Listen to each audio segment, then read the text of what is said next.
welcome to another episode of Tandang's Tagalog Toy Reviews.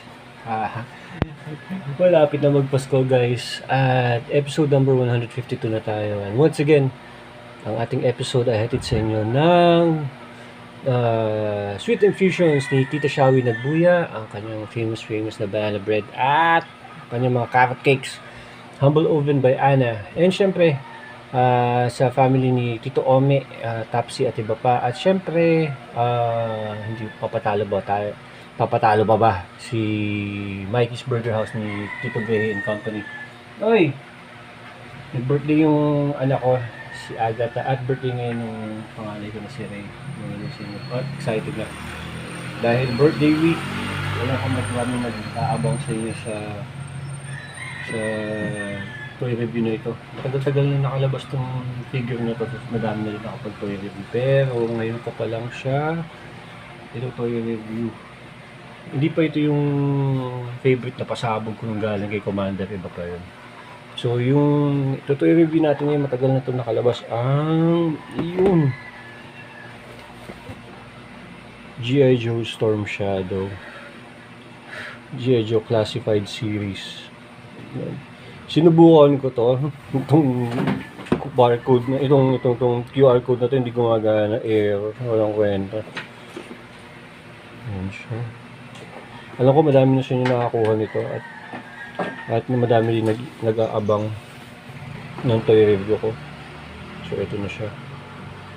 Yung second, actually hindi siya second third version ng Blood Brother ni Snake Eyes. Actually, favorite ko siya na character sa G.I. Joe, Cobra. Storm Shadow, number 131. Okay. Ano ba ang kasama ni Storm Shadow? Para malaman nyo, meron siyang tawag ni na Tito Pites dito, correct me if I'm wrong, is composite bow. Meron siya din backpack na tinamad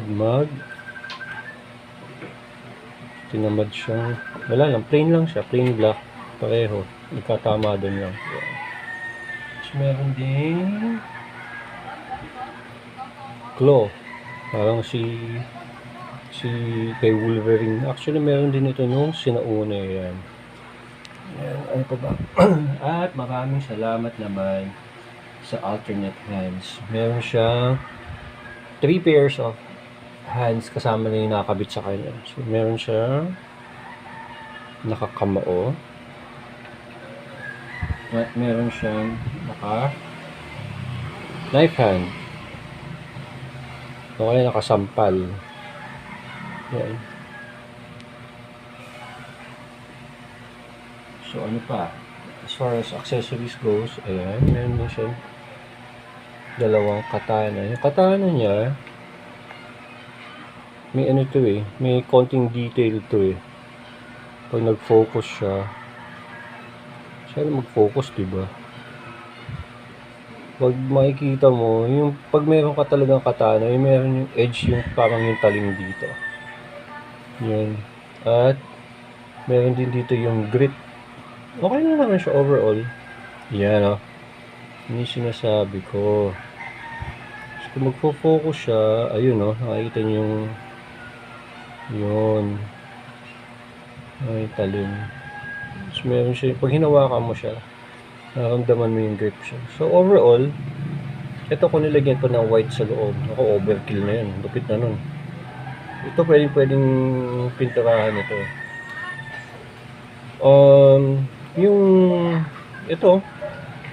Yung bow, composite bow, very bland yung accessories.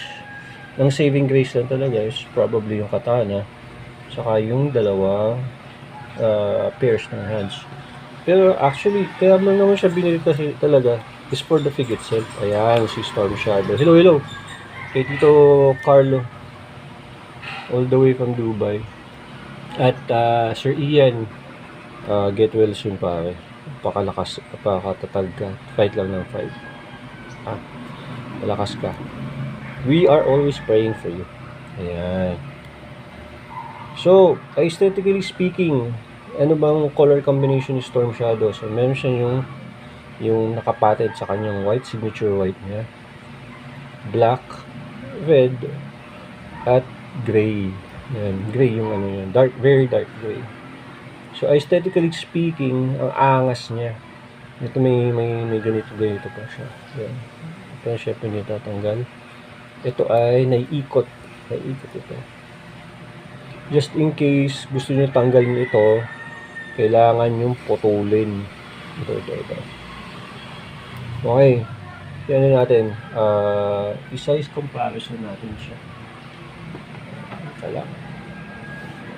Kuha tayo ng metro. Wait lang.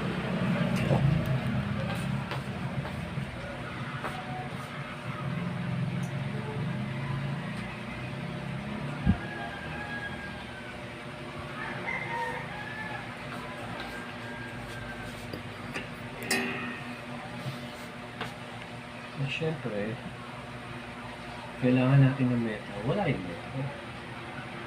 Galing. Roughly kasi 6 inches siya. 6 inches, masasabi ko kasi yung laki niya, si Cobra Viper eh. Yan. Ito naman siya, pagkatabi niya si Bruce Lee. Ayan, si Bruce Lee, which is roughly 4 inches. Ito naman siya, pagkatabi niya si Marvel Legends Symbiote Spidey. Yan, maming salamat sa napagbilan ko to. Si Sir Dale ba to? Hindi yata si Sir Dale to. Si ano to? TB Toys to. Ang Cavite. TB Toys. Sorry naman. Siyempre, favorite natin na si McFarlane Red Hood. At pag tinabi mo siya sa fan favorite na si Bing, ayan, boom, ayan, patay ka hanggang balak, hanggang bewang ka lang, brad, hanggang tiyan. Alright, articulation wise na. Magagawa nga pala ako ng isa pa toy review nito in English naman. So ito, hindi ko na tatanggalin itong ulo na to, pero ito ay nakakabit na dito.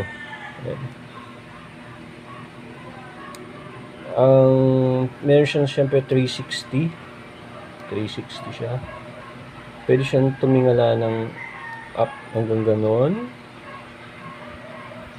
Pwede siyang yumuko ng wala masyado. Kasi nga ito yung design, yung pagkakadesign. Okay lang.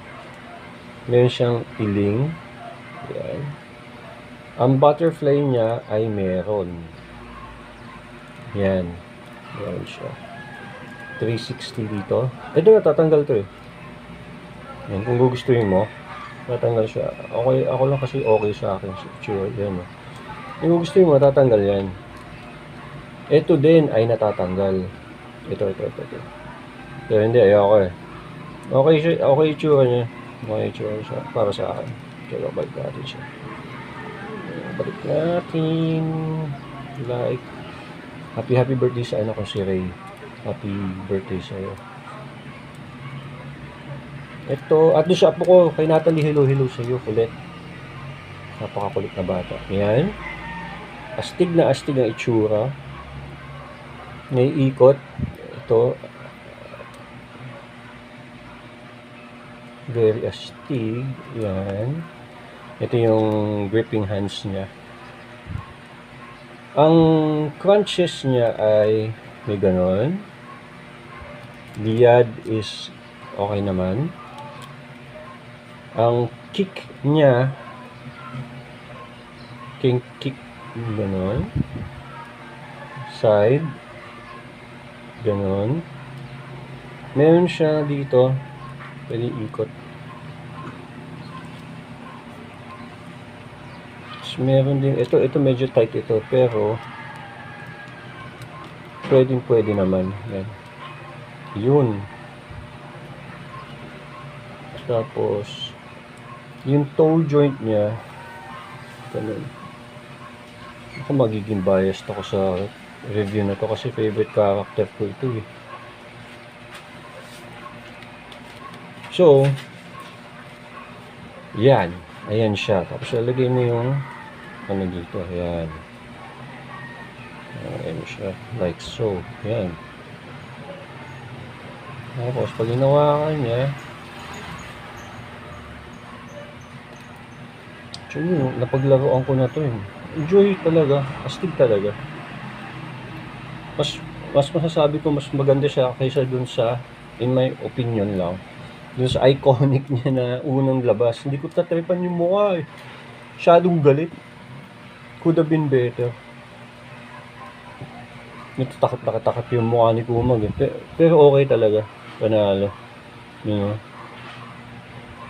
So, perfect ba yung figure? Yung figure, oo. To could have been better. Could have been better. Could have been better. Ito kasi, kapag sinasaksak mo dito, ito kasi, dito yan. Parang, yung pagkaka-explain na, ganun. Ayan. Ayan mo siya. Or, ganyan. Ayan. Pero, kung ano, malalaglag siya. O, yun. Yun na yun.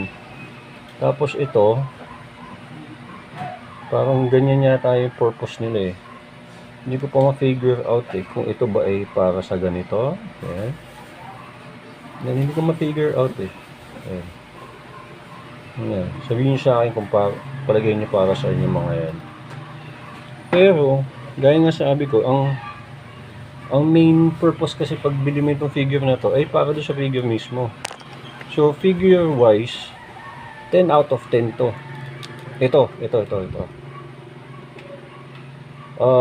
What could have been better, kasi itong alternate hands na ito, nagawa ko to gamit yung kay Shang-Chi dati, yung lumabas yung unang version ni Storm Shadow. Nagawa ko siya kasi yung mga alternate hands ni Shang-Chi na Marvel Legends ay swak na swak doon. Nagawa ko na yan.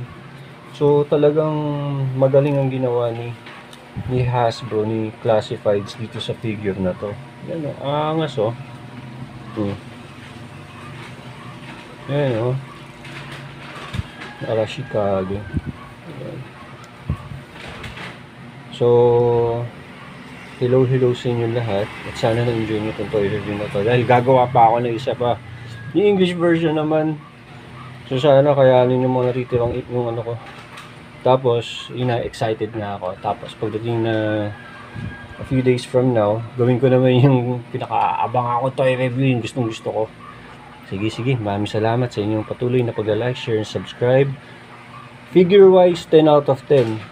Could have been better yung mga accessories lang. Pero yung hands, palong-palo itong figure na to.